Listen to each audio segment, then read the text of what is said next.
story broke, so we can find it out. I mean, I hear when I go back home, we have a VA medical center a mile from my front door. I've been on that campus hundreds of times, know many of the people who work there, and many of them are good, hard-working people. Many of the physicians that practice at that VA, I practiced with in the private community, and they've, for one reason or other, left, either retired from their private medical practice and went to the VA. Many of them are veterans.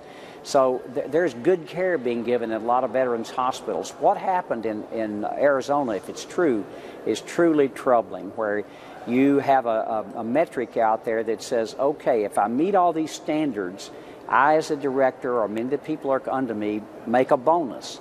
And what apparently happened was there were two sets of records. Now, I don't know this yet. It's being investigated. The Oversight and Investigation Subcommittee, which I also serve on here on the VA committee, is also doing an investigation in conjunction with the Inspector General. So, separate from the Inspector General. And I think having two separate investigations go on is a good thing, not just have it with one. And thank goodness for some media scrutiny to bring this out and highlight this incredibly important issue.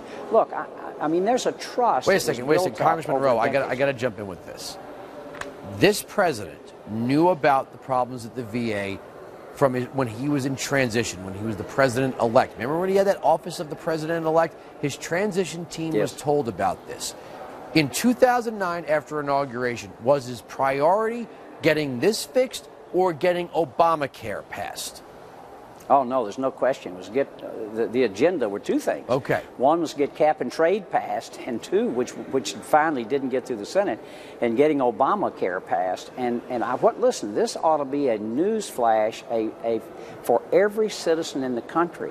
If we've spent all the money we have on the VA and these things are happening, look at the end result of what Obamacare is. What I'm getting at is before they moved on to Obamacare, the VA should have been fixed. It should have been priority number one. But the Democrats and Obama said, we're just going to put that on the back burner. If this were a hospital and you're a doctor, if your ambulatory surgery center or emergency room is falling apart, you don't break down on a plastic surgery facility, is what I'm saying.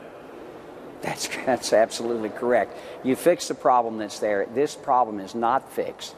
And look, there are 152 VA medical centers in the country, 800 outpatient clinics. It's a huge bureaucracy. Some of them work very well. Some apparently have not worked very well. And we've got to find out, I think, Andrew, the other thing is to find out how deep this really goes. Is it just one center or is it popping up? We now have, I think, 10 different medical centers around the country that are being investigated as we speak.